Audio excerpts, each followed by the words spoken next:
So I'm here today to talk to you about movement preparation. It's really good to be here. It's a Canadian invention based on physical literacy, and it's really just something that ties together a lot of information from biomechanics, physiology, motor control, all of these different fields.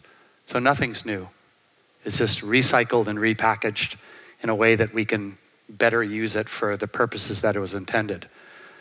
The people who funded it in Canada, because I have to acknowledge them, are the Public Health Agency of Canada. They're the people who are really interested in the safety of the public.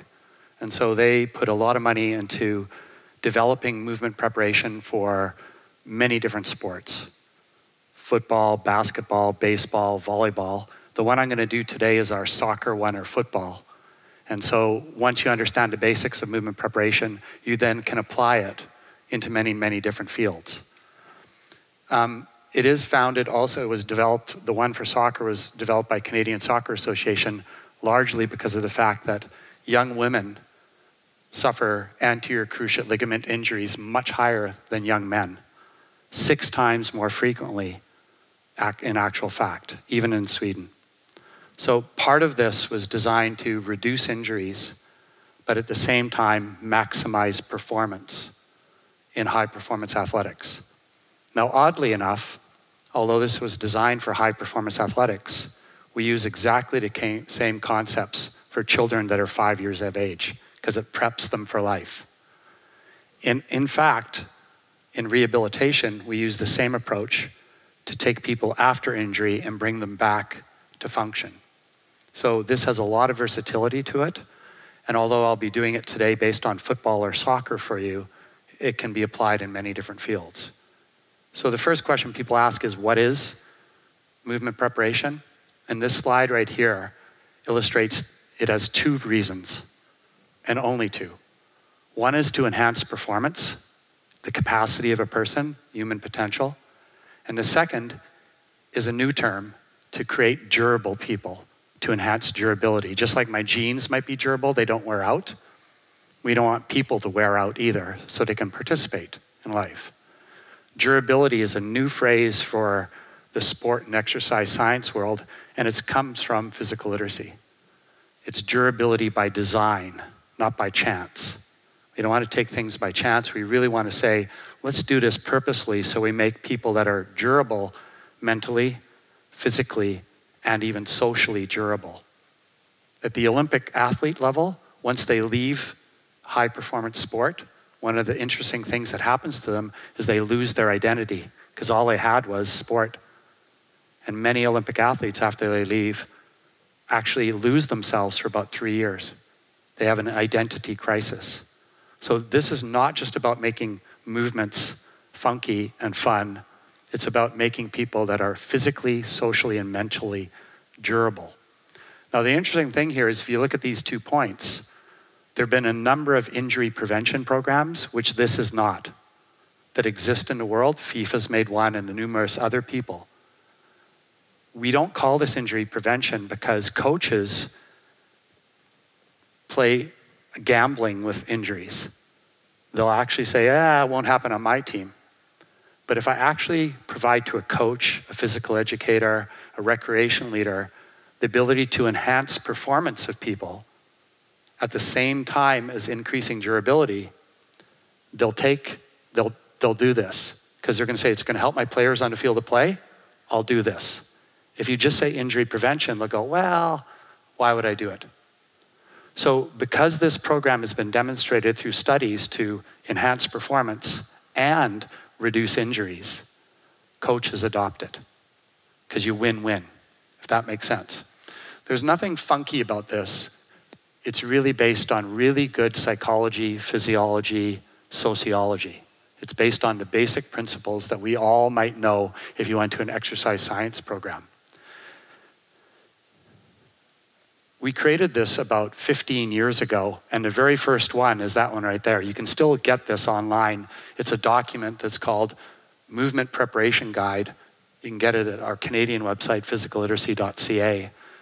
And it really was just a whole collection of different activities proposed in a way, and it was picked up a lot around the world. Many professional sports actually still use this to today. The one I'm going to give you today is quite a bit more advanced than the one that was generated over a decade ago. And one of the biggest questions I get asked about, how is it different than what we've been doing? So this slide here helps me answer that. Movement preparation is not warm-up. And most of you will understand the concept of warming up. Back in the day, a simple warm-up was designed to increase your body temperature, to get ready to practice or play. That's it. Increase your body temperature, your body gets more supple, and then you move. That's like 20 years ago, 30 years ago. You know what somebody said after that? That's not good enough. We need to have dynamic warm-up. And what they meant when they said that, and that's a common term in the whole world, dynamic warm-up said, I don't just need to increase your body temperature to get ready to play. I need to get your brain ready to play. So it's getting your muscles and your brain ready to move in practice or in competition. That's dynamic warm-up. But as far as I know, there's nothing that you do in life that's not dynamic. Does anybody know something that's an activity where it's not dynamic? So the word dynamic simply meant train the brain, train the muscles at the same time and get it ready for movement. Make sense to you? So then came along the concept of movement preparation, which includes dynamic warm-up and warm-up. And how is movement preparation different than dynamic warm-up, which is getting your brain and your body ready to move? It's very simple. It says that if I do something today and do it again tomorrow and the next day, and I repeat those movements, my brain will get better and better at making those movements. So instead of just in warm-up getting ready to move for practice or competition, what it's actually doing is saying, if I do these movements 2 or 3 times a week, every week, I'll get an accumulating benefit that will happen over time. So movement preparation isn't just for right now, getting ready for right now, it's for getting ready for future. So it's really taking the warm-up concept and taking it to saying, I'm getting ready for movement for life. And so it's not just about getting ready for the here and now, it's getting ready for my future. And the studies clearly show that that's indeed what's happening. That's all written in here in text, and certainly you'll get these slides. But when I'm selling this to coaches at the highest level in Europe and Canada, United States, which many places around the world have adopted, and I'm talking to soccer athletes, you could also just do it for basketball or what have you, the movements change ever so slightly, or any activity. These are the 2 questions I ask coaches.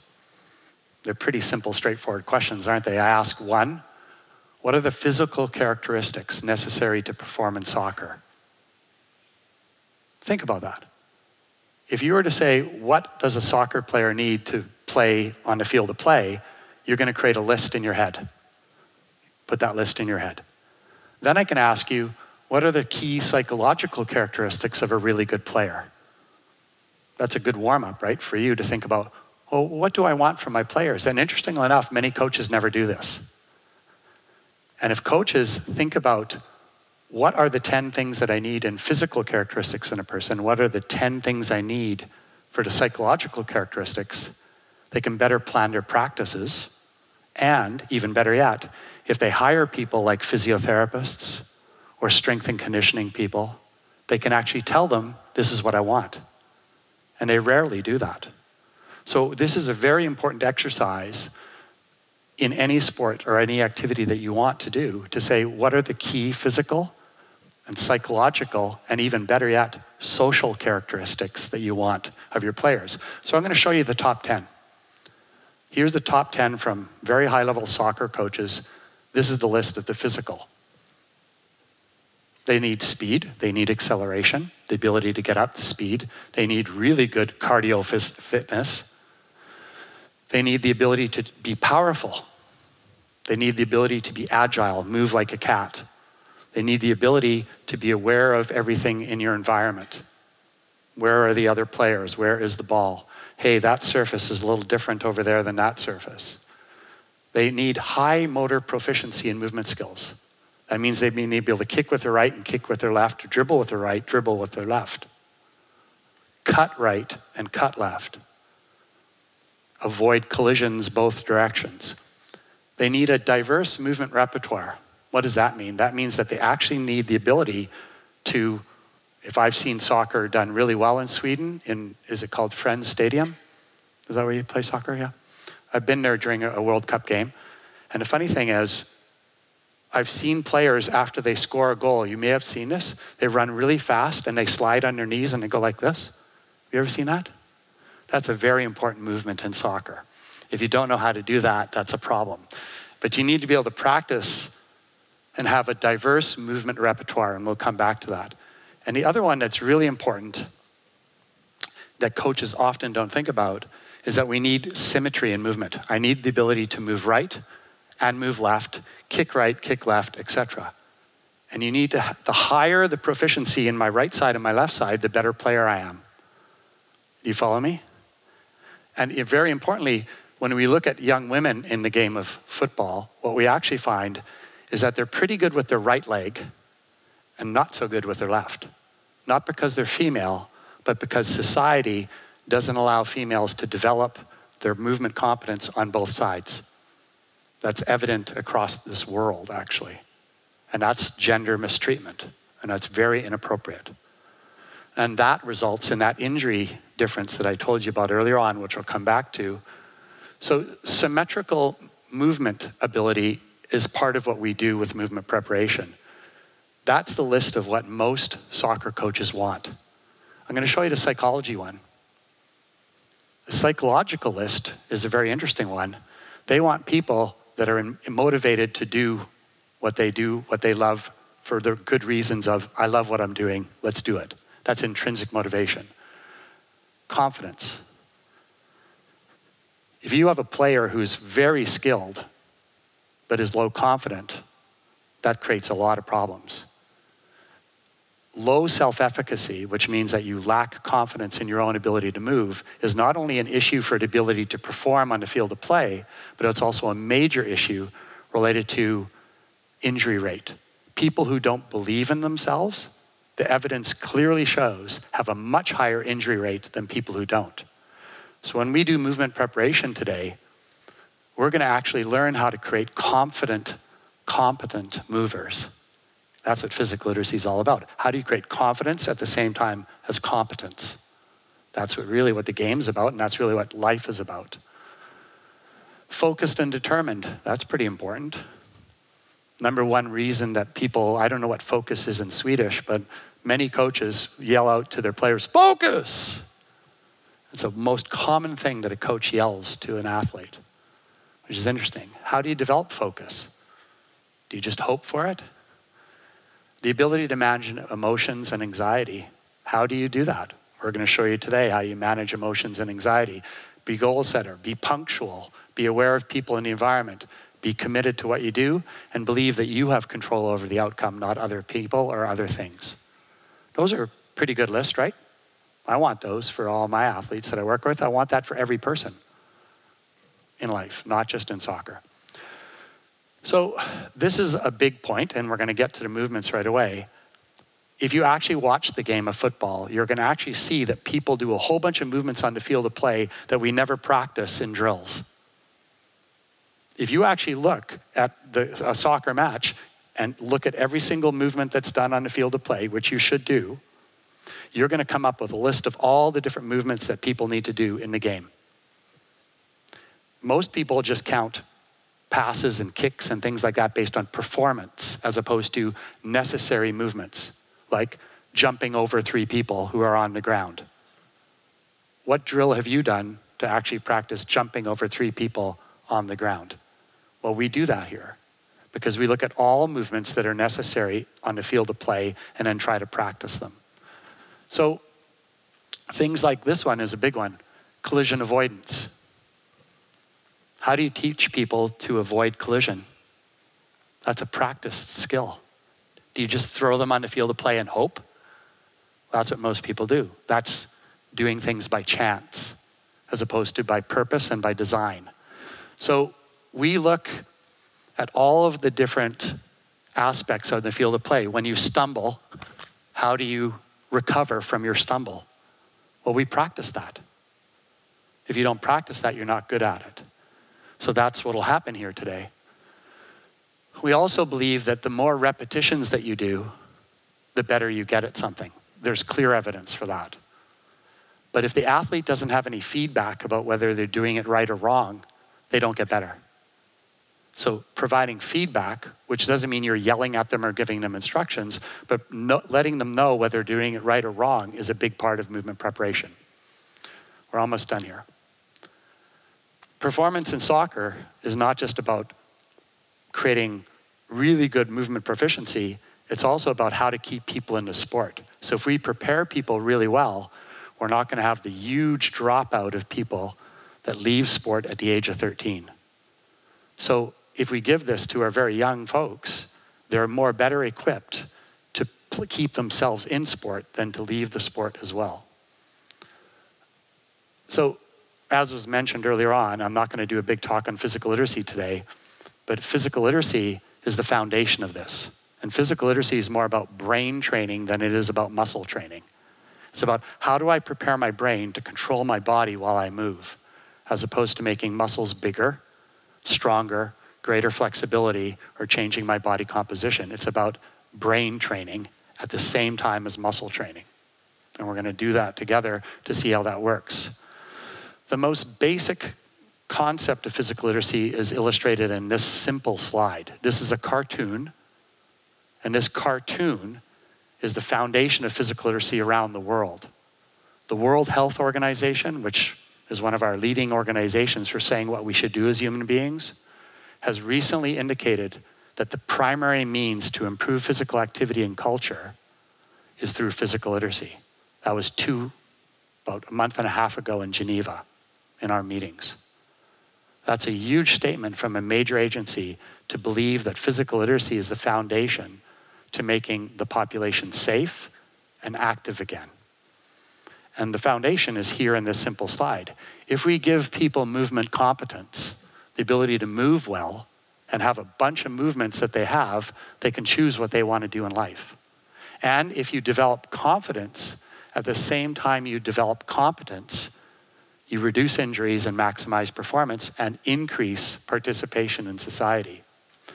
And if you guys are really good at developing confidence and competence in your sectors, and you provide an enjoyable experience for people, earlier on today, I was working with a group of people doing some pretty serious core exercises, and we were having a lot of fun exercising together.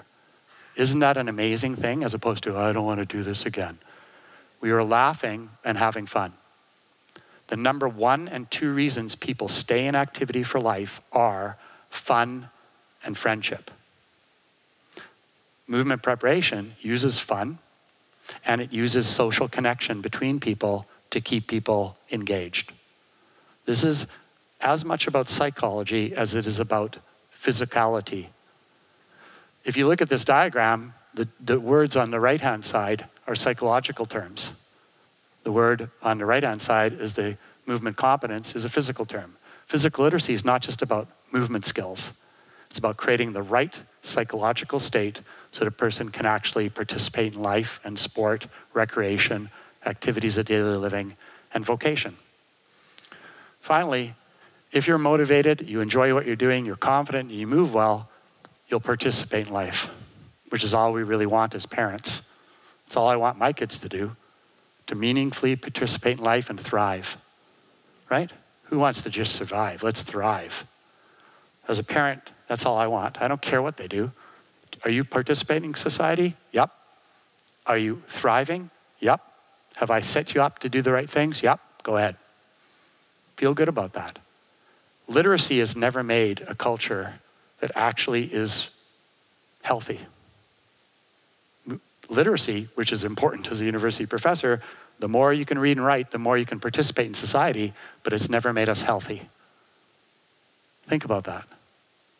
Our health has gone down, down, down, down the more we know. And I submit to you that's because literacy is very important in life. Numeracy, math, is important in life, but the missing piece has been physical literacy. If you put physical literacy on the same level as literacy and numeracy, maybe we get a healthy, knowledgeable, innovative society. Movement preparation is an example of that, and we're going to cover that almost right away. This is a brand new concept that came from physical literacy. It's called durability by design. And in Canada, we take it very, very seriously. And in Umeå, I'm sure we do too. Because in my home province, the roads are icy for 6 months of the year. The sidewalks are glare ice for 6 months. If you slip and fall at my age on ice and break your hip, 20% of people my age after they break their hip on ice die within a year. The only way you learn to walk on ice is by walking on ice. But our culture in Canada stay indoors for 6 months because they're afraid, they have no confidence and competence to move on ice. Well, that's a tragedy. So this concept of movement preparation doesn't just apply to sport, it applies to learning how to walk on ice and being safe and participating in your environment. So it's a much bigger concept than simply getting ready for sport. Durability by design says that we have to think about all the factors that can make a person participate for life. It's a positive concept, right? Injury prevention is a negative. Stay away from injuries. Don't fall. Fall prevention is fear-mongering. Why would you not want to fall? Tell that to a person who does judo. Oh, let's not fall. Judo's dangerous. How silly is that? In Canada, and I know in Sweden, I've seen this. People actually, have you seen it? They have ice and they have the big rocks. Have you seen that? With the big rocks, and they throw the rocks on the ice and they sweep and they go, hurry hard. You seen that sport? Sweden does it, right? Canada does it. Curling. And interesting enough, in Canada, there are 800,000 curlers in Canada, 800,000. 70% of them are over the age of 50. Isn't that cool? And they're on ice all the time with frail bones. But I don't phone the police and say, get them off the ice, it's dangerous. People who curl learn how to move on ice, and their injury rate for their hips is way down because they learn to become competent, confident movers on ice.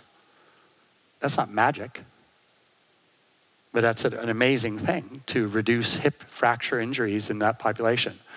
So durability is a positively framed concept. It's not fearful.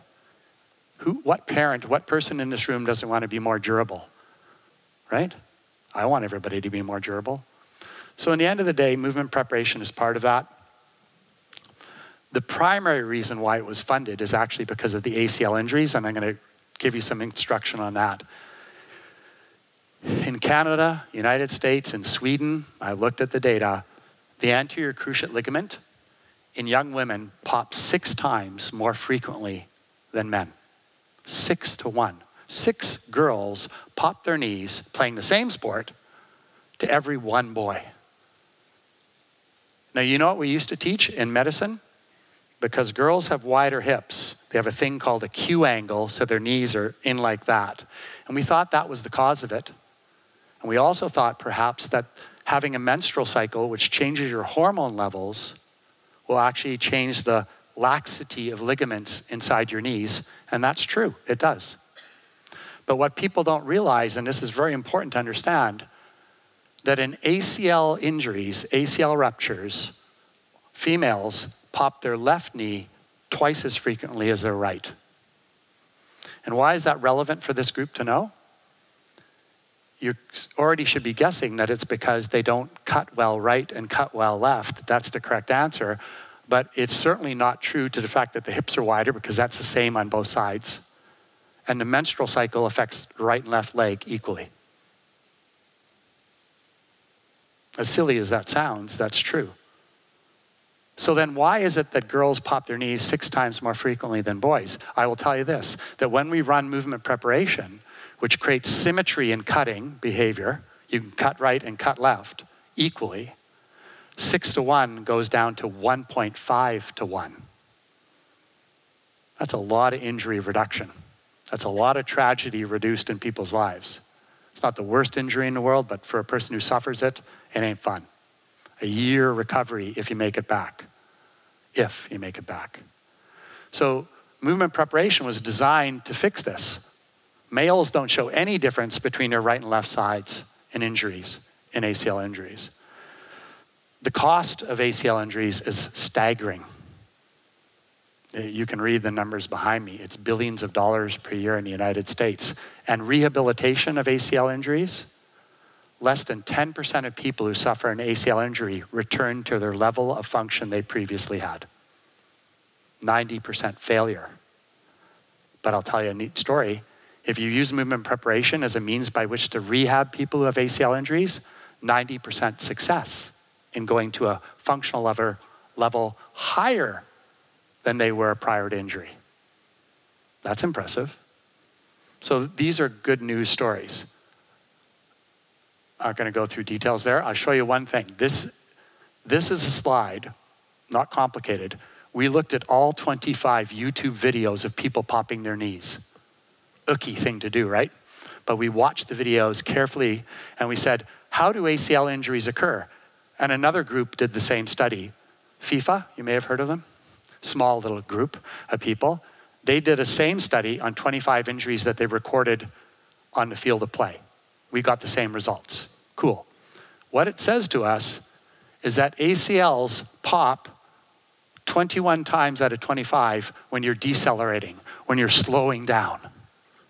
21 of 25 injuries, just like the FIFA study, when you're changing direction or slowing down, you pop your knee. Okay. Does that mean, oh, don't slow down ever?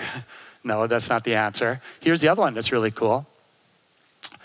Intrinsic versus extrinsic. Intrinsic means that nobody's pushing you or kicking you or doing a 50-50 ball.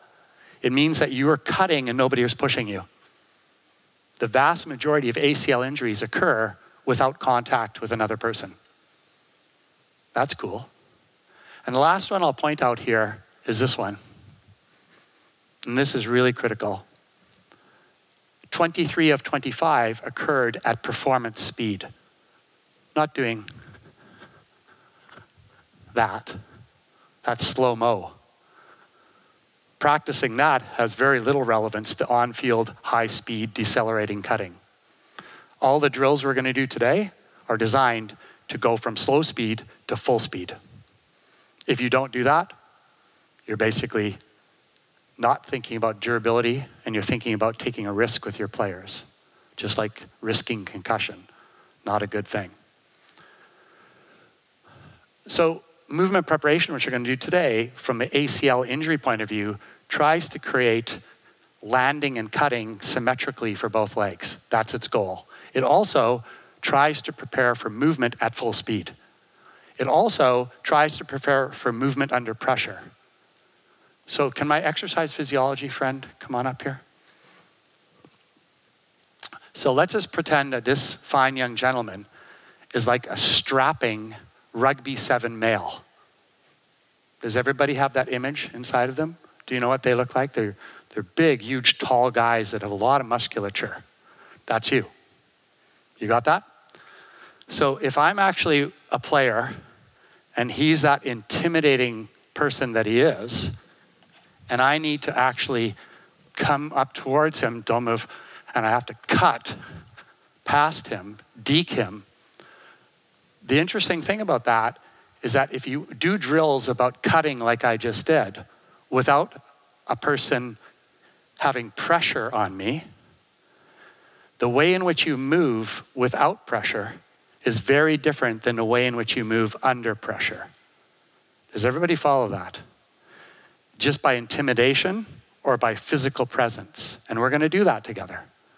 If you're not practicing your drills in such a way that the person has to work under pressure, then you're actually not preparing the person for movement on the field of play. The audience effect is huge.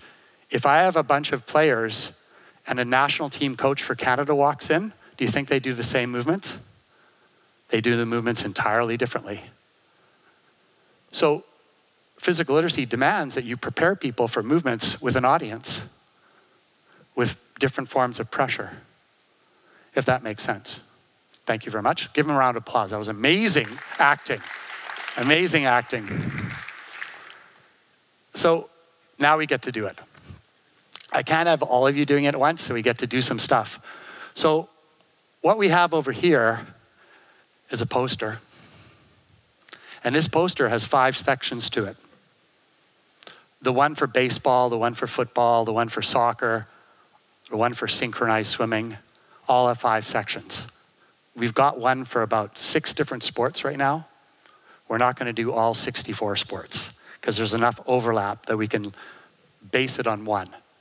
This is actually an interactive PDF document that if you tap the images, it'll actually show you a video. And if you touch the headings, it'll actually download a PowerPoint and give you all the instructional cues that there are. So it's a one-stop encyclopedia. So everybody can carry it with them. And when we release this document, there are 50,000 downloads in 2 days. Because it became a pocketbook that a parent can have, that the athlete can have, that the coach can have, that the phys ed teacher can have, and we all have the same book. There's actually a document in here for parents and athletes so they can understand why they need to do this. A one-stop shop. That's kind of neat. So I'm going to go through the 5 key sections, and remembering that I'm going to talk to you today about soccer or football for you, as opposed to other sports, but the concepts will remain the same. So what I need, we're going to go through each one of these, and I'm going to give you cueing information. And you know what I'm going to do? I'm going to go backwards, and we're going to start with core, because it's a fun one. So I need, let's just say 10 people to be voluntarily told to come on up here. Or can I have 10 volunteers? Come on. I know you want to do it. There's 2, 3, 4. Oh, I'm seeing 5 female. Good. I'm seeing sort of a gender inequity in my representation here. Oh, I'm even seeing more gender inequity. Oh, there we go. My ICSU friend has come up here. So what I want you guys to do is lay down like sardines with your heads that way, but right here and like this. Yeah, facing that direction. Let's pretend that we're facing that direction. Hey, this looks almost like a team. Okay, and hey, they are my team. And I see people with physical literacy on their back, which makes me very, very happy. So these guys right on here are going to show you what a physical literacy enriched core routine looks like. And as you guys know, if you're in the strength and conditioning world, as my volunteer friend was from, we're very good at telling people to do a 2-minute front plank, right? Plank it up, hold it for 2 minutes. And that's cool. There's nothing in life that does that, but it's cool. And certainly, will that develop strength? Yep. Will that develop endurance? Yep. Will that prepare your body, your brain, to control your body while your limbs move? Maybe not. Should you do that? Absolutely. But I'm going to show you the way to do physical literacy enriched core. It'll still do strength and conditioning, but it'll train the brain how to control the trunk while the body moves. Everybody good? Here we go. Plank it up. Show me what a plank looks like to any of you. Oh, that's magic. And belly down. Oh, magical. Now, I use this core routine because I develop core routines in the circus world. We have level 1 to 14. No need to go there. But we're going to go level 1, 2, and 3. So if you look at this chart, there's level 1, level 2, level 3 for each one of the systems. For soccer, we have all the way to level 8, which would be professional. But interesting, there's no ages on that because that system, I work with children that are 5 years old or people that start soccer at 60. It's where are you and where are you going to go? That's called progression. So we're going to kick this up a notch. Ready, guys? So you're going to do a front plank this time. And I don't really care whether you're up like that, like a camel, or down like a seal. It doesn't really matter to me. Both look cool. Some people say, hey, you should control that. I'm going, why? Camels are cool, aren't they? Seals are really interesting. Why is there a reason to have perfect alignment? And perfect is a weird word. That doesn't make sense to me. And certainly not in the circus world, it doesn't make sense. We never make things look like that. And they're kind of all sitting with their back arched. That kind of looks cool. You all look the same. You're kind of mimicking each other. So here we're going to kick it up a notch. Ready? Instead of doing a 2-minute front plank, we're going to have some fun with you, and we're going to make a fun, physical literacy enriched core. You guys ready? Plank it up. And follow along with me. Look at me. Up, up, down. Oh, I didn't say down, down. Down. Up, up, down, down. Up, up, down, down. Up, up, down, down. Up, down, down, belly down. I got a lot of smiles on their faces there, didn't I? Not bad. And kindergarten kids, grade 5, love this. So the next thing we're going to do, that's kind of neat because I'm controlling my body. I'm teaching my body how to control my body while my limbs are moving. That's what's happening here. At the same time, getting strength and endurance. So next what I'm going to do, there's a cute little puppy dog in front of you. It's this big. It's got beautiful hair. What type of dog is it? A Bichon Frise. You know that dog? It's cute. Silky white hair. And it's got a cute little button nose. And you're going to plank it up. And you're going to shift your weight to one arm. And you're going to stick that finger right in its nose and tickle that dog's nose because it loves that. It won't bite you because I trained it. And it's not a real dog, so it can't bite you, okay? So don't be afraid if you're afraid of dogs. Ready? And now interesting enough, I'm working this crowd as if you're 5 years old. But I would do the same routine if you're a professional circus artist, because fun and friendship are reasons why you stay in activity. So ready? Plank it up.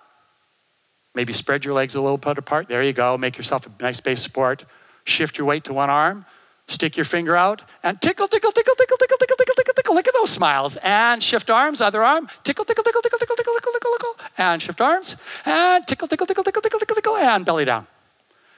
Now, I don't really care that the gentleman at the end is doing a little twisty thing. That's kind of cool. Is that worse or better? Doesn't matter to me. If I really need him to be straight, I'll do that, but I don't need to right now. That's not a correction I need to apply. Many retentive people will come up and try to correct you. Don't tilt, but it's cool. So the next one we're going to do, any one of you can be Superman or Superwoman. Matilda, you can pick to be Superwoman or Superman. That's entirely up to you. I don't need to know. Fair enough? I see Superman, Superwoman flying through the air, and they kind of fly through the air like that, right? And then they fly through the air like that, or at least that's how I see it on TV. So we're going to do that. We're going to do a front plank, right arm pointer, left foot off. You guys ready? Front plank? Right arm pointer, left foot off. Oh, yeah. Come on, let's see it. Oh, you can see the stability, and down, belly down. What did that do? In most of the people, you saw a wobble, right? You saw their trunk go like that, and they had to brain had to kick in and go, oh, stop the wobble. Well, that's learning. That's called motor control learning, isn't it? So that was good. The next thing we're going to do is make it a little bit more fun. We're going to actually do a dynamic one. This is like level 2, but you guys are doing so good. We're going to do Superman right, and I'm going to go. And I'm going to go Superman left. You got it? Watch the bobbles. You guys ready? And plank it up. Superman right. Oh, dynamic, I said. And switch. And switch. And switch. And belly down. Now, I'm not trying to make strength and endurance happen here, but you're feeling it, I'm sure. That's not easy to do. But ultimately, I'm progressing the core to get higher and higher levels of stability of the trunk while the limbs move. And we go to level 3, it's pretty serious. Level 8, very serious. But right now, we're just learning and we're having fun still. Nobody's trying to kick me out of the room because I'm forcing them to do a 2-minute front plank. Everybody good? Everybody do a side plank facing that wall. Go for it. And put your hand up to the sky just to make it really pretty. If you know how to make a ballet hand, do that. If you don't, do a jazz hand. Be fun, that's good. Now, hang loose hand. There, I'm liking that. Now, I want you to bend your elbows 90 degrees, make a fist and make it really angry. And then you're going to take that fist and put it where your other elbow is and roll over to the other side. Snap, roll over. Hand up the sky, bend your elbow 90 degrees. Bend your elbow 90 degrees, make a fist, snap, roll over. snap roll over, snap roll over, and belly down. I'm teaching the body how to control the trunk in a different plane while the body moves. Makes sense? We'll kick it up a notch. We're gonna go level 3 side plank core. So in Manitoba, where I live, we have a thing called a bison. It's like a cow. And bison are like that, right? And then a starfish kind of looks like that. So we can go from starfish to bison to starfish. So instead of putting your elbow down, we're gonna put our hand down now. Okay, so let's all face that way and put our hand down and support yourself. Yeah, good. And then put your hand up, yeah. That's almost starfish. Now leg up, yeah. Starfish, starfish, starfish, starfish, and cow. And other starfish. Come on. And bison, quick. Starfish, the other way. There we go. That correction is good, right? Their brains are learning how to control their body in space. And stop. They're already getting better even with a few repetitions. The brain is a very powerful plastic thing. It changes with knowledge of results. They know if they're in perfect starfish position. The bobbles are good because that teaches the brain how to control the body while you move. A real level 3, you're like this, and you push off and you land. You jump it. That's just level 3. But that's cool. Something to do. Do you need to be able to do that in life? I don't know. But if you're falling onto the ground to control your body in space, you need the core stability in order to do that. That's functional. So we're going to do one more with you. And I got to move this. So what we're going to do is you're going to sit like me. Yeah, facing me. And this is one of the core exercises that there. We're going to put your toes up to the sky, bend your knees to 90 degrees. We're going to put a coconut in our hand, and we're going to lean back till our heels come off the ground. Oh, yeah, shaking already, right? My brain says, I don't have to do this very often. Let's shake. Now what we're going to do is put that coconut back into the tree. Oh yeah, nice and tall. Put it center. Put the coconut into the ground. Center, sky, center, side, center, sky, center, side, center, sky, center, touch, center, sky, center, touch, center, sky, center, touch, center. Keep up with the old guy. Sky, center, side, center, sky, center, side, center, sky, center, side, center. Stop. Not easy, and put your heels down. So again, I had fun, right? I'm using fun as a mechanism here by which to keep encouragement. I'm taking breaks and chatting with you to give you relative rest. Makes sense? But I don't need to tell you that because you kind of knew that. So these are, physical literacy enriched core routines. They're teaching the brain to control movement at the same time we're getting strength and endurance. That makes sense to you? So that's the core. I'm quite certain that you can read the core and look at all the other exercises and figure it out from here. But what you should already feel is how physical literacy enriched exercise is different than standard strength and conditioning thinking. Got that? Okay. We're going to do one more thing with you guys just while we're here. Everybody stand up and face me. And this is actually on the end of the core routine. It's not on the panel. We're going to do a very special thing. I teach physiotherapists, and we teach them this muscle right here is gluteus medius, maximus medius. And if you stand up like this, you don't need to do it yet, and this muscle is weak, gluteus medius, your trunk tilts like that. Everybody got that? So you can make that muscle as strong as you want, but if your brain doesn't know how to control that muscle, we got a big problem. So in physiotherapy, we could put an elastic band around your ankle and make you go and make that muscle strong. But that's not teaching the brain how to control that muscle. So here we go. We're going to do gluteus medius to the maximus. Okay, it's fun. So you're going to go on one foot. Yeah. And if you need to, just touch it down again if you need to. Knee high, straight out, claw back.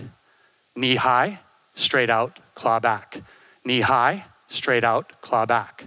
Knee high, straight out, claw back. Let's reverse it. Straight out, knee high, push down. Straight out, knee high, push down. Straight out, knee high, push down. Straight out, knee high, push down. Don't touch the ground. Bend your knee to 90 degrees. Pull it forward so you can see your kneecap. Pee in a hydrant and down. Pee in a hydrant and down. Pee in a hydrant and down. Pee in a hydrant, kick your friend in the butt, pull it back and down. Pee in a hydrant, kick your friend in the butt, pull it back and down. Down. Do you feel it on this side? Heavy duty. So this gluteus medius was learning how to control your pelvis while your limbs are moving. Brain control. At the same time as getting strength and endurance. I could have had you do a can for all I care. It doesn't really matter. Or staying alive. Wouldn't matter. We could do any movement that teaches your brain how to control my pelvis, because if you can't control your pelvis while you're cutting, you pop your knee. You can have the strongest gluteus medius on the face of the planet, but if your brain doesn't know how to control it, you're in trouble. Let's give these guys a round of applause. That was really good. Hit on back. So we just did the core routine, and we added the value-added gluteus medius to the maximus routine. Both are physical literacy enriched exercise. Let's actually do accelerations. So I need another set of people that want to run from those pylons to those pylons, preferably with runners on. There's one, right on here, come on. Next person, two, right here, right here. Three, oh no, that's an exit. Oh, getting runners, even better, yeah. Yeah, line up right here between them. Yeah, that's good, yeah. Come on, beside, no, right here. Yeah. Well, there we go, four, where's my friend? There we go. So here we go. So I'm gonna show you something that's pretty cool about accelerations. Look, he's ready to race. Competition is an interesting thing, right? Movement, and this is relevant. Movement in a competitive setting is very different than movement out of competition. Yes? Yes, it is. So what we're gonna do, I'm giving you time to actually tie your shoes and things like that, you're good. So instead of teaching old school track and field style accelerations from here to there, which is in socks gonna be fun, but it'll be good because you need to learn how to move in socks in your house, right? I run around in socks too. So you guys ready? What we're gonna do is we're gonna do accelerations that are actually physical literacy style. So the very first thing we're gonna do, and watch the people behind you, and watch that there's pylons there, so I'm just gonna move them to the side a little bit. I'm spotting hazards for you. I want you to go down in your belly. Yeah, perfect. And what I'm gonna do here is I'm gonna go like this, and if I go like that once, you're gonna do a log roll, one, that way. Yeah. You ready? If you roll over that pylon, it won't hurt you. So, ready?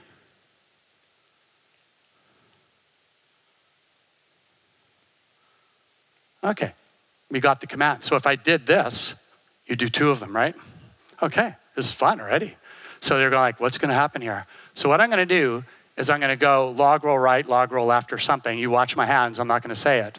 You're gonna get up and slowly speed up because you got socks on, and then get back onto your belly here, facing that direction, okay? So you guys ready? Here we go.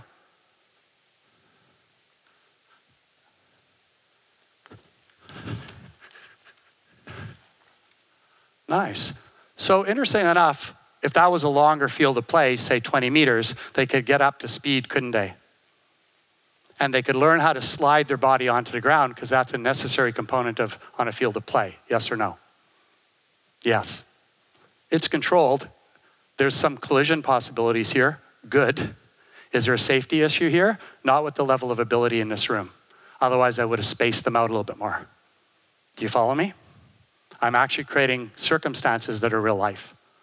whether it's walking down a crowded street after you've had 4 or 5 beers during your beer fika. That's a new thing, right? Beer fika? I'm not too sure, but maybe, perhaps. We can edit that out. Nonetheless, see, my funny side is getting, so you ready? So this time what I want you to do is I'm going to give you the log rolls, and I'm going to go like that to accelerate. Halfway, feel the play, decelerate, get on your belly again. But what I'm going to have you do is you're going to jump up and do a tuck jump before you run. A tuck jump. That's not a tuck jump. That means that these knees hit your chest. You got that? Yeah, nice. Okay, ready? Here we go.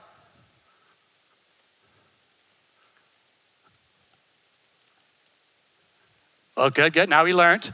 He did 2 movements. Tuck jump. There we go. Nice. Good.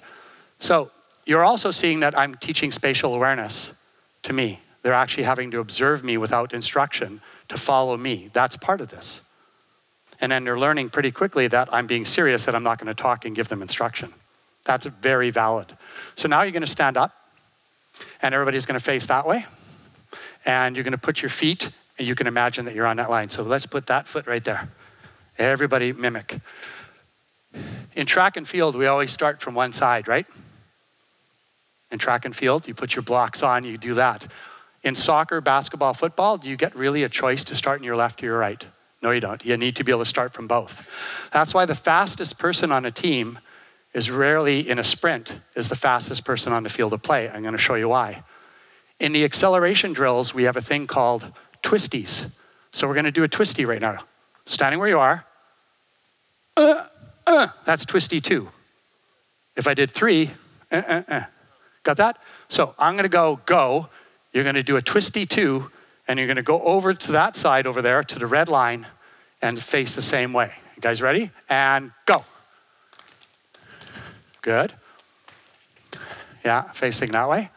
And now twisty 3. Yeah, they're thinking, they're learning. No instruction needed. What was I doing? I wouldn't explain this to the team. I'm actually, by doing twisty 2s and twisty 3s, twisty 2, I'm going to end up in the same position and have to push off my right leg. If I do twisty 3 right now, you're going to push off your left. You don't need to know that as an athlete, but now I'm creating symmetry in the ability to push off my right leg and the ability to push off my left leg without even knowing it, which is on the field of play very relevant. You follow me on that? So we would do twisties. We would do the rollover exercise to be aware of your body in space. We're going to do the tuck jump exercise now too.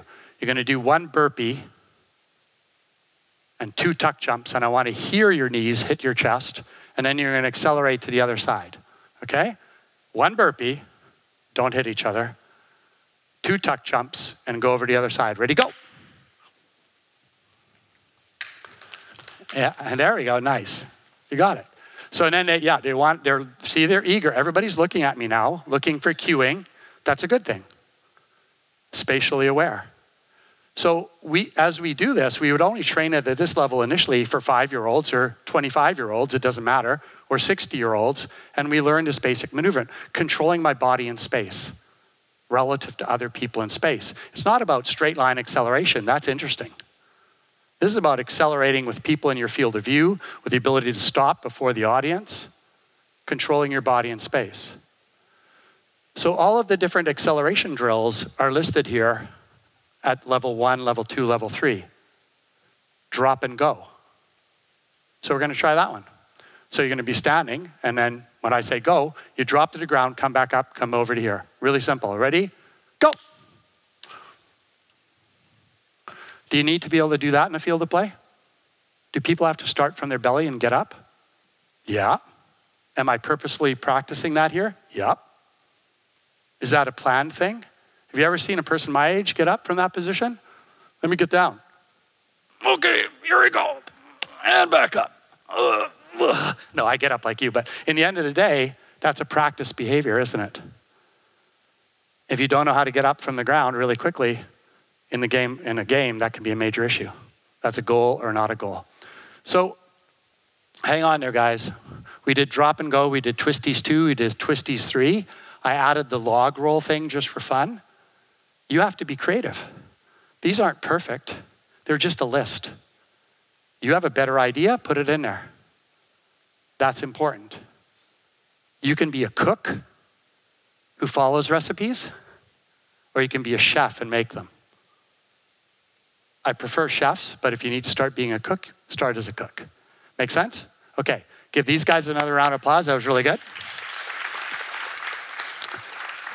Now we get to the cutting world, which is one of our fundamental things about physical literacy and injury prevention. So we use pylons to do this, and you can slip on these. So people are coming up here. If you step on this, it's possible. Just telling you. The other thing I'm going to tell you, I could put little X's on the ground with floor tape, right? I could use floor tape and make these on the ground. So if I had a very young group, I wouldn't run the risk of slipping on that until I know that they're spatially aware enough to actually be able to move and avoid those. I worked with the NCAA in the United States, and they chose to ignore my advice, and they bought big pylons like that, those plastic ones, and they did the drills. And as a result of using those pylons, people tried to jump over them sometimes, and they landed, and 2 people out of 1,600 people fractured. Avoidable? Yep. Are those dangerous? No, they're not, but they're a progression. They're a progression. So until I'm satisfied that my group can actually avoid stepping on those, I put floor tape down. Then I go to these, then I go to other stuff. If that makes sense to you, that's physical literacy thinking. I need one volunteer, just one person, with runners.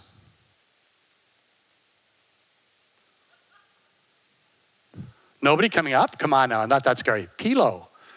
Oh, there we go. So what Pilo's gonna do for me here, and we're gonna start down there, we're gonna do what's called a mini weave. And this is normally done in a bigger context where the whole team can do this. By the way, this entire movement preparation program, including level 1 all the way to level 3, if you do level 1, it takes 19 minutes. If you do level 3, it takes 11 minutes. Is that a large percentage of your practice to give up? I don't think so. People will give me that time because not just getting ready people for movement, it's getting ready for life. That's not a lot of time, but you have to be efficient in what you do.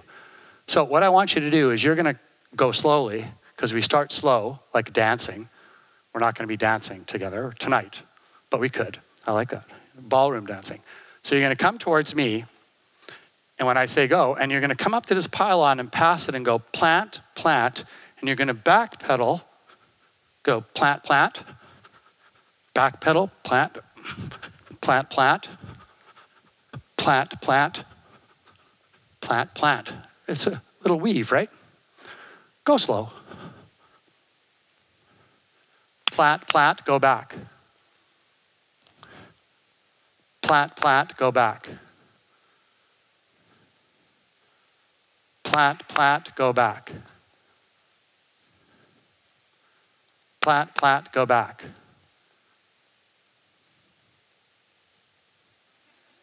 Plant, plant, go back. There we go. Keep going. Plant, plant. Plant, plant. There we go. And stop for a second. So when he's going from that pylon forward, he's going to decelerate on his right foot, shift to his left foot, and back pedal. When he's coming this side, he's going to decelerate on his left foot, shift to his right. Everybody got that? Symmetry in cutting. And I can be there in front of him as a coach, and I can have the entire team doing this, by the way. If I set up 5 more pylons, I can have 20 people doing this at once, doing repetition after repetition after repetition of weaving cutting. So then they can learn, and I can be there. Why was I doing plant, plant? Why would I do that? I'm doing that so that I'm getting equal force distribution between the 2 feet. And also, if he came into this, can you do a stutter step coming in? Do you know what that would look like? You're not a soccer guy, you're martial arts. But that's okay. Come on towards me and go. There we go. If a player comes in with a small stutter step before they do a change of direction, they're actually indicating to me that you're changing direction. That's a performance issue. So I can actually cue them and say, don't stutter step, plant, plant. That's a performance issue, not an injury issue. That's important. So then if you do this with your athletes in football, soccer, basketball, you're gonna see huge differences in their right cutting behavior and their left cutting behavior instantly. And better yet, the athlete will become aware of their difference. Like that. And as a result of that, I'm going, ooh, I'm asymmetrical. That's not good for performance. And it might be good for me to be more symmetrical so I don't pop my knee. So can you grab me 2 more pylons right here and actually put one here and one back there? That's good, yeah. That's good, yeah, kind of like that. Let's do another set here. And maybe do one more down over there. That would be pretty. Oh, I don't like those colors. No, I'm joking, come on. Yeah, right up here, yeah. So I need 2 more people. Pilo's been a really good guy to step up here. Keep up here, Pilo. 2 more people, quick. Oh, come on, this isn't hard. Yeah, there's 1. Takers, take 2. There we go, good enough. So I want you 3, remembering that there's some ladders behind you, to stand right here like I am. Right behind me. Nice. And this is how much time I take to train this too. We go this slowly the first day, and then it gets better. So you're gonna come to me, and you're gonna go plant, plant, and go on a diagonal towards this line. Plant, plant, diagonal, plant, plant, plant, plant, plant, plant, back pedal to here, and then start the line again. Go slow, not a competition. And I'm just gonna notice something here. We're weaving left. Okay? Yeah. Plant, plant, go back. Plant, plant, go back. Diagonals, come on. Plant, plant, go back. Now they're practicing, right? On the diagonals, there you go. Start again, keep coming towards me. Here we go, come on, come on, come on. Plant, plant, go back. Come on, plant, plant, go back. Don't step on each other's heels. Plant, plant, go back. Spatial awareness, if I get 2 more people on here. Collision avoidance. Come on. Plant, plant, go back. He backed away from me. Intimidating male. Oh, come on. Go past the pylon. Come on. Plant, plant, go back. And stop right where you are. Fun is not about smiles. In the core routine, we were getting a lot of smiles while they're exercising, were we not? Here, they're ultra focused on developing competency. They're still having an enjoyable time, but they're focused. Don't think that fun means smiles. Fun means I'm giving each of you a level of challenge that's appropriate to your level of ability. I'm engaged in getting better at what I'm doing. I could come a little bit closer, and I'm not gonna do that too much right now, and you have to go past the pylon. My physical presence will change his behavior as opposed to being back here. Do you follow me on this? So when I'm doing this drill, we start slowly, we speed up a little bit, and then I come a little bit closer and a little bit closer. And if you back away, you're changing your behavior based on my presence. Does everybody follow this? Then I can change the speed. Now watch this, is amazing. We're all gonna go over here now. Watch yourself. And this time, the weave's gonna go that way, same diagonals, but this time, the planting foot's gonna be different. Now, I would normally take a team and have them do 10 reps like we did, and I'd shut my little yap, and then I'd have them come to this side and do it again. And they'd immediately realize the difference between your right and left side for cutting. Instantaneously. I would ask you how many times you've ever done that with your basketball, football, rugby, soccer athletes to make them realize that they're asymmetrical. So let's just start it up again, the weaving drill. Come on. and plant, plant, go back. Oh yeah, as soon as you get here. Plant, plant, go back. Plant, plant, go back. Spatial, I'm not working the back one right now, am I? I haven't started working the back plant, plant. I can go there, keep coming. Yeah, more symmetrical pilo. Plant, plant. Plant, plant. Good, and my toes, plant, plant. So now I'm working the back side. Need to do both, that's really good. Oh, you smashed it. That's good. And stop. So now what I'm gonna do, I normally don't do this. I normally do this with, you can stay there. These are my spanking new yellow shoes. They're not Dutch orange, but they're cute. I'm a Dutch guy, so we Dutch like our orange. But I'm gonna put my feet here as targets. So I want you to actually plant, plant, plant, just like you've been doing. Don't go hard, okay? They're new shoes. I normally put an X here and an X there. Why would I do that along with plant, plant? So I have uniform planting, not planting like this. So instead of X's, they're my toes. Be nice. Plant, plant, go back. And you follow up right after him. Come on, not hard. Come on. Yeah, it's fine, don't be scared. Plant, oh, you didn't even touch my feet. You can try it, come on. We all get to do it. Plant, plant. Oh no, hard. Give it, come on, I won't break. There we go, come on, come on. Yeah, come on. Plant, plant, go back, come on, yeah, come on, get it right. Plant, plant, go back. Yeah, now they're having fun. Plant, plant, go back. This isn't painful. There we go. Now Pilo's giving it purpose. That's better. See? Smiles once again now, right? See the smiles? They're targeting. They're learning how to plant correctly. Now I could put X's there. It'd probably be better for my toes in the long run, but I need to lose my toenails anyway. So anyway, it's good enough. In real life, you have to target your plant. So I'm going to teach you something right now that's really important. That is a soccer ball. You're the goalie. I'm playing for Team Canada in the Men's World Cup final. That might be funny to many of you because we might never make it unless we buy Brazil. But let's just imagine. And a 57-year-old, it's 94 minutes, penalty kick, tied 1-1, Sweden, Canada, just like in curling. Dean comes up to that guy right there. The ball's in the mark. You're the goaltender. You got it? He doesn't know my behavior. This is my kicking foot. This is a really important point to physical literacy. I'm going to bend it like Dean. Good that you know that. Because that's how people are going to say it.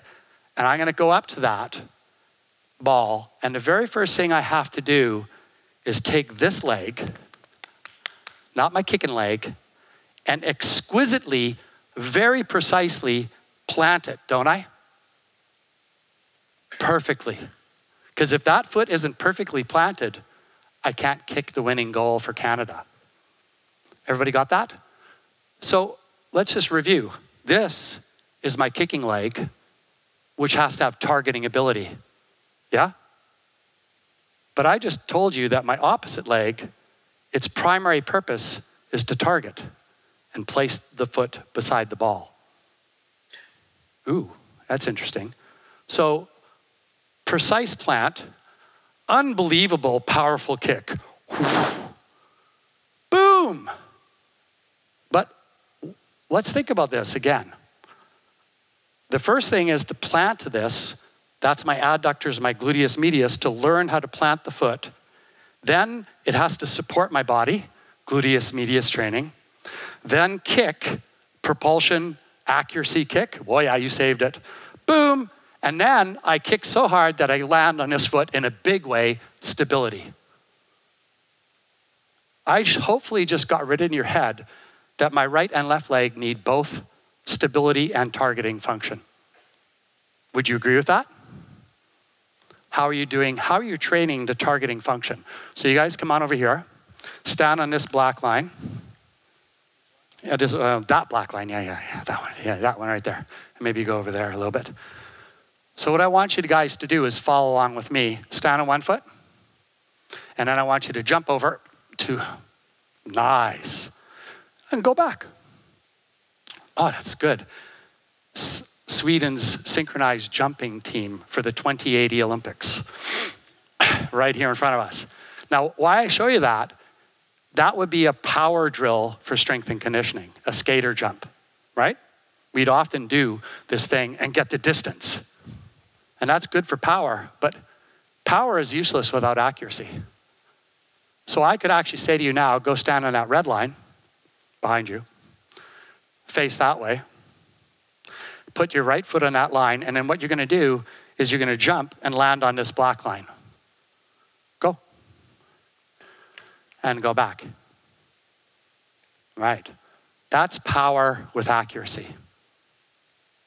That is a physical literacy enriched power jumping routine, because I need your ability of your brain to target your foot for a landing as much as I need you to be powerful. That's movement preparation. There's drills in here that do that actually create targeting for both limbs. Sometimes we'll do it on a diagonal. Everybody good with this? Following? Okay, so let's just recap. Give them a round of applause. Let's recap, we're almost done. We did core, part of it. We did cutting, the weaving drill. We did accelerations with all the deals. We haven't done dynamics yet, and we haven't done ladders. Just 2 more things to do. So, here we go. If you can help me for a second, just grab all of these pylons and put them over there, and then I need yourself to grab these ladders, and maybe you there, and just take these ladders and stretch them out right here. Yeah, in a line. Yeah. Oh, it's gonna be so fun. Colorful ladders. Yeah, something like that. Yeah, that's good. Yeah, let's be retentive and sort them nicely so my mother doesn't get mad at me, because I live with my mother. Yeah, we'll move it over a little bit. Yeah. Oh, this is so good. And they're so colorful. Now I'm all confused. Like that's like a mess. It's spaghetti or something. Okay, it doesn't matter. Okay, so here we go, folks. Everybody in the strength and conditioning world will think about ladders as agility ladders. We don't think that way at all. You guys can keep standing because you're helping now. So why don't you 5 get on this ladder? All of you on one ladder. I need 5 more people on this ladder.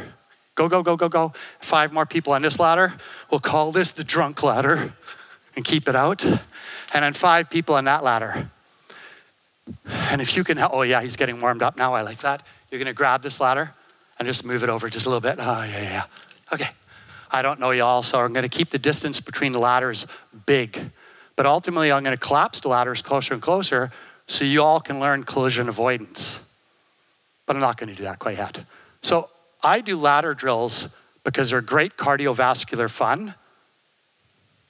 I do not do them to improve agility, but I do them to improve movement capacity and motor competence. So we're gonna do something really simple, and everybody together. Now, this is a big deal for physical literacy, guys. You're in phys ed, you're in sport, you're in recreation.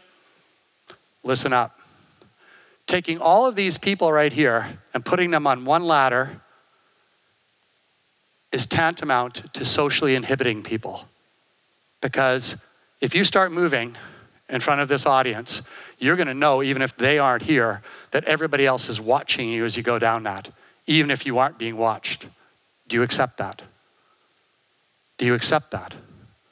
Your behavior will be different. By having this many ladders, what's gonna happen is everybody's moving at once. Nobody's being watched. So I don't want to create socially inhibited people. So I will actually have only this many people. You know, even better yet, 4 people on a short ladder like this, everybody's getting lots of repetitions.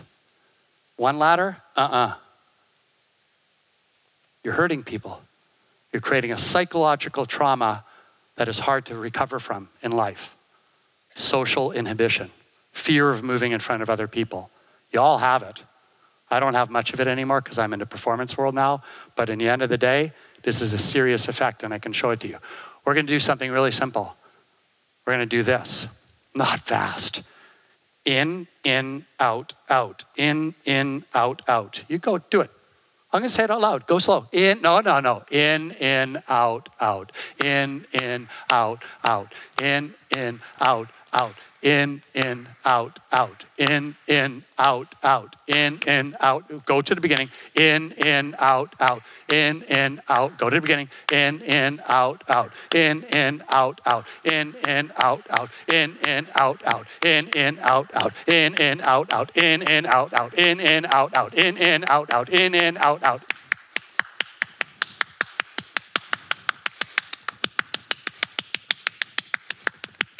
Oh, it smells like teen spirit in here now. Yeah, there we go, and stop. A lot of laughter, a lot of smiles while actually doing moderate, vigorous physical activity. Isn't that a goal? So what we're gonna do, that was fun. Many people in sport will have a perfect example of that shown to 20 people who can't do it. That's actually creating social inhibition. I do it that way. You start off in, out, out. Don't show them perfect. 10% of the people go, oh, I'm never gonna be able to do that. Why would you do that? Later on, you can do it. Did I get you moving fast? Sure I did. We're gonna try another one here. Everybody's gonna grab the hips of the person in front of them. Yeah. I need one more person in this team. Yeah. Oh yeah, don't matter, go. Ready? In, out, in, out, out. You're the head of the caboose. So when you turn to go back, remember they're still doing it, okay? Now, everybody understand what I just said? We're gonna do in, out, out. And you're the head of the caboose. You're gonna go all the way back to the start. What did I just create? Competition, didn't I? I didn't slow them down. I've created, they're hyped, they're ready to go. I don't do that. I can do this for fun because there's almost no risk here. But as soon as I put in a competition framework, which you need to add, that's a layer of progression, it changes their behavior. You almost saw it. So I'm gonna let you compete, but you have to do in and out, out. If you let go of the person in front of you, not good. Okay, ready, go. Oh, they have to watch their feet relative to other people. Isn't that good? And they're kind of like teamwork and they're all smiling, but actually focused heavily. Go back to the beginning. Yeah. Go back to the beginning. It's okay. I'll sort it out. And stop. Oh yeah, that was really good. Team building at the same time. Social connection. This is not magic. It's science. Everybody, you guys turn around, face the other way. Oh, you're going to do backwards in and out, out. And look down really, really hard like Winnie the Pooh does. Okay, ready, go. Sweden's synchronized ladder team competing at the Tokyo Olympics. And here they are. And yeah, spin around, go back, spin it around, go back. Oh, look at that. Look at the competitors. There we go. Now, A, we're having fun. B, we're creating spatial awareness so we're not stepping onto people's toes. Am I right? And I'm getting moderate, vigorous physical activity at the same time. I can smell it. It's a good thing. So now we're gonna do a really complicated thing and nobody's gonna help each other because I'm gonna tell you something that's really cool. If I'm learning to play basketball, a retentive person, the soccer field isn't perfect, you know. I know you wanted to do that, I get it, it's fine. So if I'm dribbling the basketball, my name's Dean, watch this. I'm dribbling the basketball, but I'm learning how to dribble the basketball, and you say my name, Dean, yeah, I go like this. Okay, but I'm dribbling again, say my name, and I lose control of the ball. When you're learning a movement skill, you hyper-focus on what you're doing until you've got the skill. Then you can go like this, say my name. Yeah, what? What do you want me to do? Then you layer on complexity. If everybody in this room has got the basic movement patterns, then I layer on complexity. If I layer on complexity and 5 of you don't have it, I'm destroying your self-esteem. I'm destroying your confidence. Oops, not good. You want to annihilate people and put a psychological dagger in their back? That's a really good way to put it in them. You follow me on this? Physical literacy never does that. Quality sport never does that. Quality phys ed never does that. But we do. So you have to be careful. So next one, this is easy. Guys ready? You'll notice I have a slat between my legs. Hands on my hips like a bunny, although I've never seen a bunny do this. Then we're gonna go bunny hop left, bunny hop left, bunny hop right, bunny hop right. Pretty simple, right? Bunny hop left, bunny hop left, bunny hop right, bunny hop right. All the way down the ladder, go. Do not help anybody.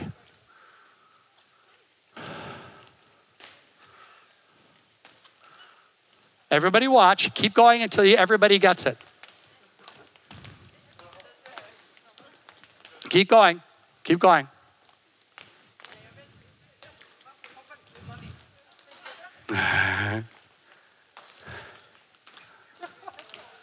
And stop. Hang on. As simple as that was, like tying shoes one way, learning to tie a shoe another way is very complicated, even though it's simple. I have a person who's done this before. And it would be, and if you just slide to the left, zip down here. Do it, go hard. Okay, that's what it's supposed to look like in the end. But had I shown you that, that would have helped nobody in this room to go, I get it. The proper progression is bunny hop right, bunny hop left. And we saw a bunch of people doing stuff like this. Left. Right? It was fun. I was failing miserably, but enjoying myself. Failure is part of success, not the opposite of success. If I let you keep doing it, the other people would have started looking at other people. So who was doing the jumpy, roundy thing, the weirdness? Anybody want to admit to that? I saw a few of you. Oh, come on over. Come on. Stand beside me. Yeah, like that. People, human beings, are magical mimics. We mimic our mates. We're very good at that. If you are a rhesus monkey, a little baby monkey, and it's real, I'm not joking, you see this on YouTube. And I came up to a rhesus monkey, you're a baby rhesus monkey, I'm a human being. You're a baby rhesus monkey, and you come up to a, scary baby rhesus monkey, and I do this as a human being to another primate. Watch, you ready?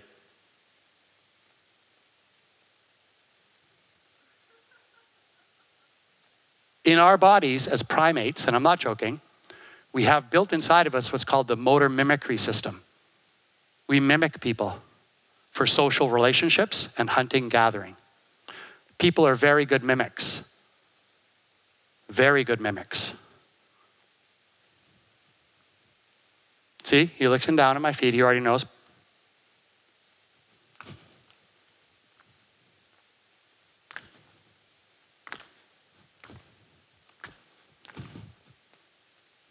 There we go. Now, don't talk, go back to the beginning. Quick.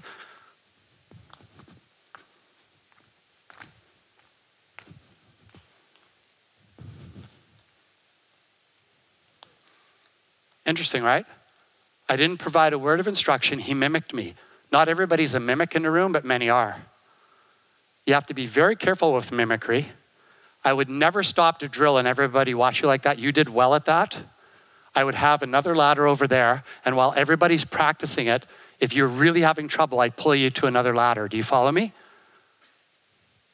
That's important, because otherwise I isolate you and you go, ugh.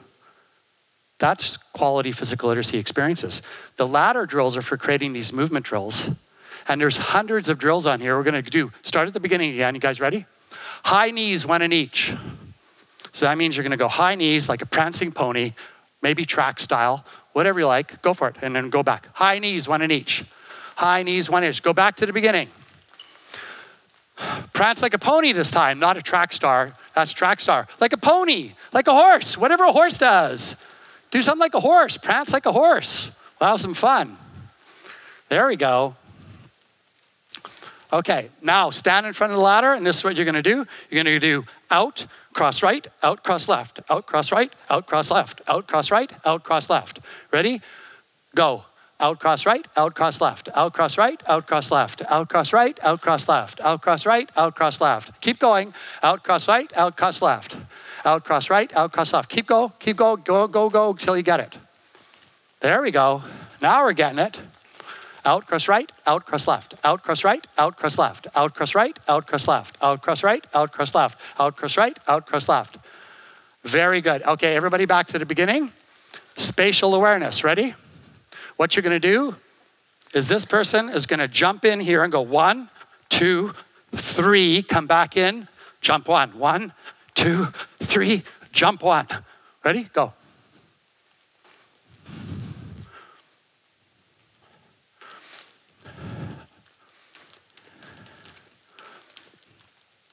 Oh, nice. And pause right where you are. Don't move. Because I allowed people to actually move, you have to be careful about jumping on your partner, yeah? Spatial awareness. I could have set up a pylon right here and said, don't start going down to the ladder till the person in front of you makes it past the pylon. Why would I do that? Because the two things that actually make people not learn how to move are time pressure and peer pressure. By putting that pylon here, and then you get to go without somebody coming behind you, you don't feel the pressure of the person behind you. So I'm trying to learn a movement skill. Why would I create time pressure and why would I create peer pressure? I actually let you go too quickly, but you did pretty good. But I would have actually started with any other group with a pylon so you can do jump 3, skip 1 without the pressure of the person behind you. Do you follow me? And I wouldn't make you go speeding up because that's time pressure. Do you learn best under time pressure? You learn best when there's a time pressure? Oh, that's impressive. It's like, yeah, he's the man who's cool. But peer pressure and time pressure are not your friend. Providing instruction while they move is not your friend. Letting them learn through repetition is your friend because you know whether you're doing it right or wrong. Okay, let's head on back again to the beginning of the line. We're going to try one other drill here.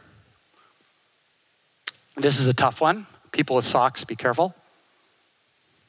So we're going to stand on our right foot.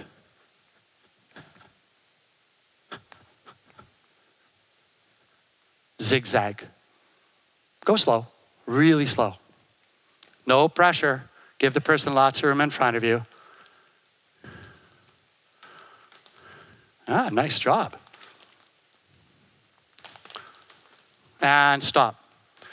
I could switch feet. You'll notice that these ladders, what's special about these ladders today? They're rubber and they don't slip easily. Most ladders you buy, this is sheer plastic. And if you were to land on it here, not good. Are plastic ladders okay? Yes. Are these ladders better for beginners?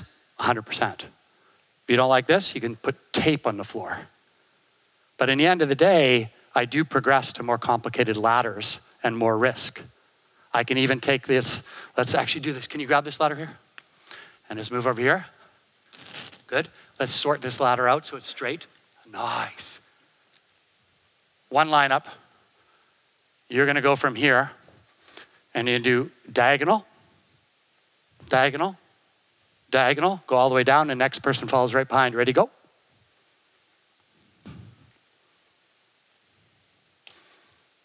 Socks aren't so good for this, but that's okay, keep going. Gotta learn how to jump in socks. Fire in the house, jump in socks. Cool. And pause. Why was I doing this? Targeting with power, once again. We can play, socks won't be so good for this, but. Oh, now, that'll be fun, socks. So let's not do it with socks. I know you can, but somebody else, go behind. I've increased the distance, increasing the pressure, go for it. And land and jump. Pause, land and jump. And I can keep on increasing the distances, etc. What you're getting from this is I'm doing ladders physical literacy style. They're also intently interested in continuing this, are they not? So what I want you to realize from this is that we can go through, you can read the ladder drills, as many as you want. There's no magic to these, but I have physical literacy enriched ladder drills. That's what I've done for you today. As opposed to, go, go, go, go, go, go, go. What's that about? That's all against all motor control principles. That's not how you learn a movement. Go, go, go, go, go, go, go.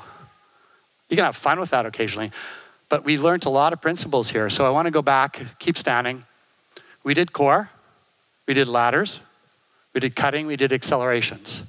The last thing we need to do, and we're done, is dynamic warm-up. So if you just grab that ladder, grab the ladders and pull them back, and I want half of you to come stand on this red line. Yeah, perfect. It's not hard, don't worry. Don't worry, it's not hard. Perfect. And the rest of you have a seat and give them a round of applause. Amazing work. Here's the imaginary line in front of the royalness of Sweden. Are you Prince Daniel? Yeah, that's you? Okay. Okay, you guys ready? Spread out just a little bit. So I'm going to do dynamic warm-up with you, physical literacy style. So what you're going to do is you're going to jog slowly to this imaginary line. And then when you go back, I'm going to tell you something to do to go back to that red line. Everybody good? I'm going to be standing in front of you, so please don't hit me. Ready? Jog it out as a team. Slow, slow, slow. Yeah, yeah. Yeah, yeah. And when you turn around and come back, do some butt kicks with your heels, because that seems funky to do. And turn around and jog. Okay, jog, jog, jog, jog. And then what I want you to do is face that clock and everybody do a side shuffle. Yeah. And when you get back to this imaginary line, go back and side shuffle that way. Good, good. As a team. And stop. Now what I want you to do is when you go back that way, you're going to do a crossover step. And behind and front and behind and front. Ready? Go. And head back to the other side. Crossovers, please. And jog. Come back to me. And this time when you head back this way, high knees. High knees. Oh, that's so beautiful. And jog it back. And this time when you stop there facing that way, keep facing that way, you're going to do little mini baby steps going backwards. My goodness, moving backwards. How risky of me. Oh, that's so good. Mini baby steps. I know you're real. Oh yeah, look, he even checked for the podium. Good spatial awareness. This time we're going to turn around the other way and we're going to do little bigger baby steps. Let me move out of your way. Don't hit the podium. Ready, go. Bigger, bigger, bigger, bigger, faster. Come on, faster. And get to the end, turn around, come back, bigger steps. Move, move, move, move, move. There we go. And slow down and good and stop. Excellent. Is spatial awareness running backwards an essential part of sport? Yes, it is. Do you train it? Very few people do. You need to. I'm going to have you go turn around, go backwards, and as soon as you reach the imaginary line, the red line there, you're going to immediately go forwards, running forwards. Okay, so you're going to go backwards, moderately fast, stop, reach the red line, stop, and go forwards. Change of direction, right? Ready, go. And forwards. Good. Nice. So now they're competing. I'm progressing things. And that's what's relevant in this, is that I'm teaching them to face this way now. So we're going to do one other little activity right here. 2, 4, 6. Can I borrow you again? Beside your friend here. Do you guys know each other? Not at all? Okay, say hi to each other. Hi, would you give your names so you can, there we go. Very Swedish. So you're going to go beside each other. And then, yeah. And then you're going to go beside each other, your partners. But you're going to go face that way. Yeah, no. Like this, come on over here. Yeah. And you're going to come right behind them. Oh, yeah, everybody got it. It's like dancing. So what's going to happen is, you come up to them, yeah. You guys are going to kind of go along this blue line. Don't do it yet. And then turn at that corner. And then turn at this corner. And come back here. It's kind of a square, right? This is called the dog and pony show. So you guys ready? Go really slowly together as a team. Slowly jogging. Ready? Go. Go. Oh, so good. You guys are good. Yeah. And turn, yeah. Hey, stay with your partner, stay with you, slow it down. Okay, and stop right where you are, good. Now what's gonna happen, this gets fancy really quickly. When I say go backwards, you're gonna be running forwards, and I say go backwards, you're not gonna go the other way, you're gonna go backwards. Go really slowly, okay? And jog forwards. Yeah. Listen carefully. Backwards. Forwards. Stay with your partner, slow it down. Backwards. Forwards. Oh, you go so good at this. Now, the person on the outside, put up your hand. Good. When I say switch, the person on the outside is going to go in front of the person on the inside, and the person on the inside is going to go outside. Ready, switch? Ready, switch? Ready, switch? Ready, switch?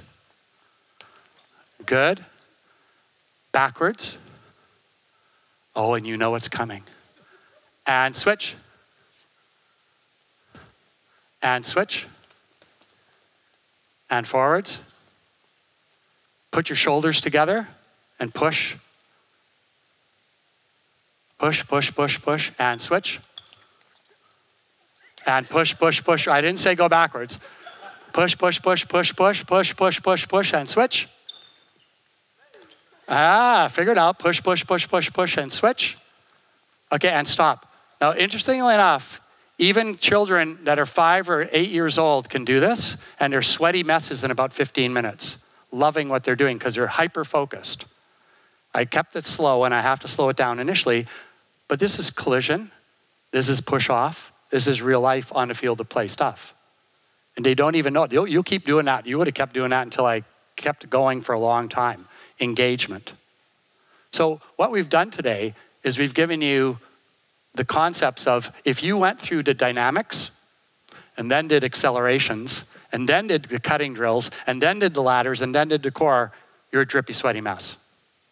The first time you do it with somebody, you know what I do? I do ladders and core. The next session I do ladders, core, and cutting. Then I do accelerations. There's no magic. At the end, it's 19 minutes long, worst case, 11 minutes, shortest case, and you get 100 different movements for everybody to learn how to move in control in real spatial circumstances. That's movement preparation, along with fun, friendship, and confidence. Everybody got that? Make sense to the audience, how that works? Okay, I'd like to thank you very much for all of this and all your attention. Thank you.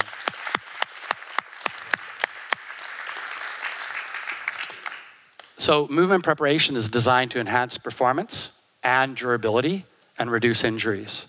And our data on this clearly shows that's what it does. You do this 3 times a week, dramatic improvements in ability in people. Dramatic, from 5 years old to 40, 80, doesn't matter.